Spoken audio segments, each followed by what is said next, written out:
So in this video I want to talk about the fact that related rates can be used for application problems. Practically speaking, that means we're doing word problems now. But the point I want to get at with related rates is, realistically, if you have any equation that gives you a relationship between variables, we can take the derivative with respect to time and have a related rates problem, right? So we may very well be dealing with the area of a circle. The area could be equal to pi r squared, right? We could take the derivative of this with respect to time, right? The derivative of a with respect to time would be dA dt. On the other side, pi is a constant, r is a variable which is not time, so the derivative of this would be 2 pi r times dr dt. And right here we have a relationship between the rates. There are related rates, and the relationship depends on what r is, right?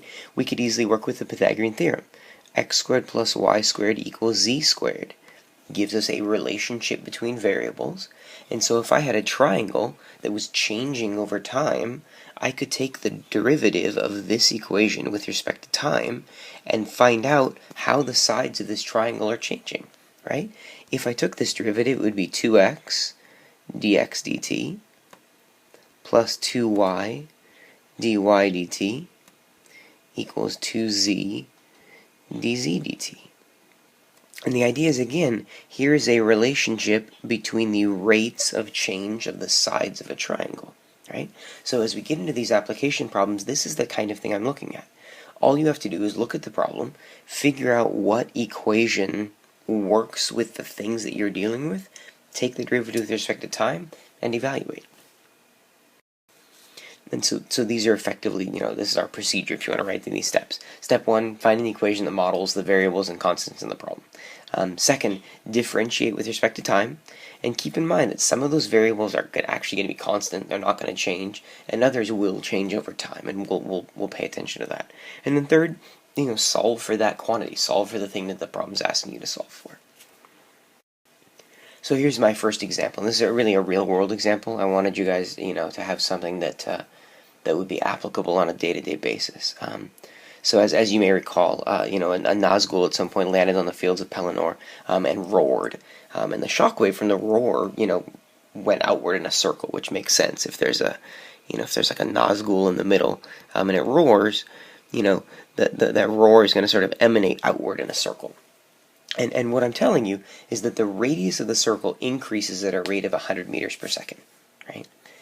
I'm saying when the radius of the circle is 25 meters, how quickly is the area inside the shockwave growing? So as you can see, they're very, very applicable. This would have been very important, to Eowyn. So if we look at this problem and sort of think about how this works, right? The equation that we're clearly working with, they talk about a circle.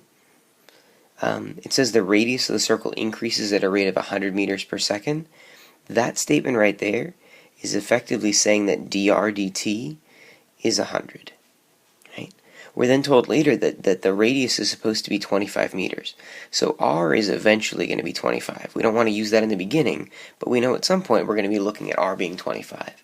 And the question is asking, how quickly is the area increasing? How quickly is the area increasing? So they want to find dA dt, right? So I need some equation that has r and a in it. If only I had some equation that had area and radius in it, but we do. The area of a circle is equal to pi r squared, and so I can take the derivative of this with respect to time, right? dA dt will be equal to, remember pi is a constant, so we just bring the 2 down from the r. This will be 2 pi r times dr dt. And now that I've taken the derivative, and this is key, you can only evaluate using these numbers after you've taken the derivative. So now that you've taken this derivative, we can use these values. We find that dA dt, how quickly the area inside the circle is changing, is equal to 2 pi times 25 for the radius times 100 for the rate of change of the radius. Right? So if I multiply this out, I will get that dA dt is, let's see, that's going to be 50, we'll put 2 more zeros on the end, so 5,000 pi. So this is the number, this is the sort of area per second of increase when the Nazgul's roar gets to that point. Clearly a fearsome creature. Alright, so this next example is a little bit far-fetched. I mean, this one might be a little bit crazy. So in this one, there's a kid that's blowing up a balloon by blowing in 20 cubic centimeters per second. And the question is asking, how quickly is the radius of the balloon increasing when the radius of the balloon is 5 centimeters? So something I'd like you guys to do is I'd like you to pause the video for a minute, see if you can figure out what these two numbers represent and what the question's asking you to find. Like, effectively write down, you may remember in the previous problem, like, what information did we write down? What did these numbers all mean? So pause the video and think about that for a minute. So this first one here says that they blow up a balloon by blowing in 20 cubic centimeters per second. Even just looking at the units, you see cubic centimeters per second. That's clearly a rate, right? And it's actually a volume rate. So this is effectively telling us that dV dt, the rate of change of the volume, is 20. And it says, find how quickly the radius of the balloon is increasing.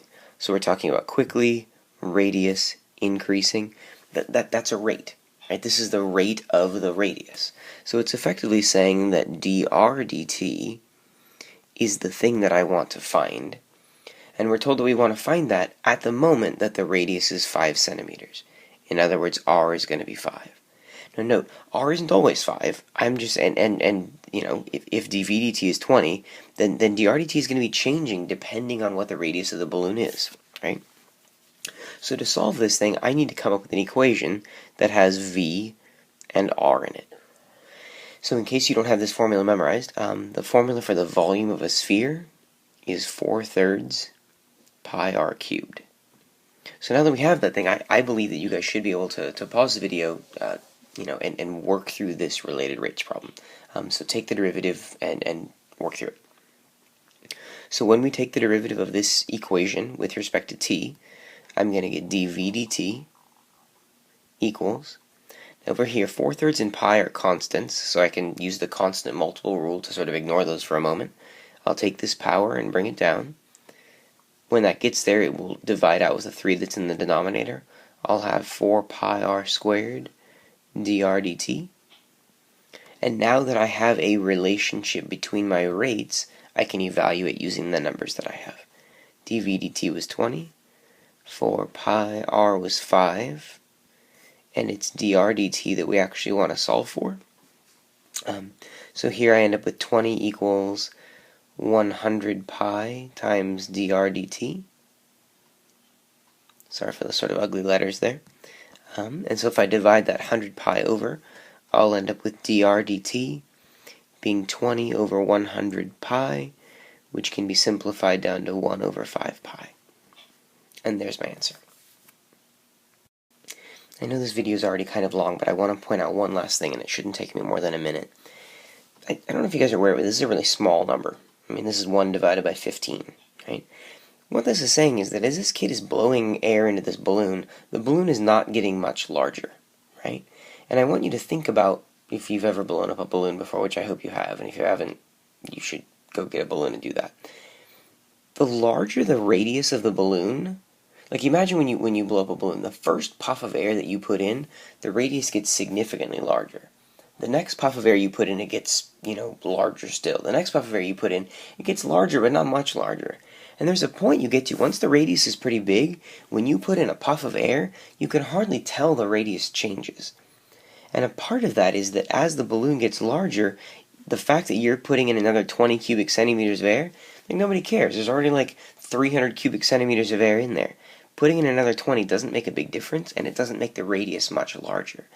So the reason this is so small is because the balloon is already pretty big. Well, I mean, this is kind of a small balloon, but the larger this gets, the smaller your dr dt will get. And it's neat to sort of look at and think about these rates and to see how much sense they really make. I hope this lesson made sense and that you guys will get a chance to do these problems and have some success with them tomorrow. So I'll see you then.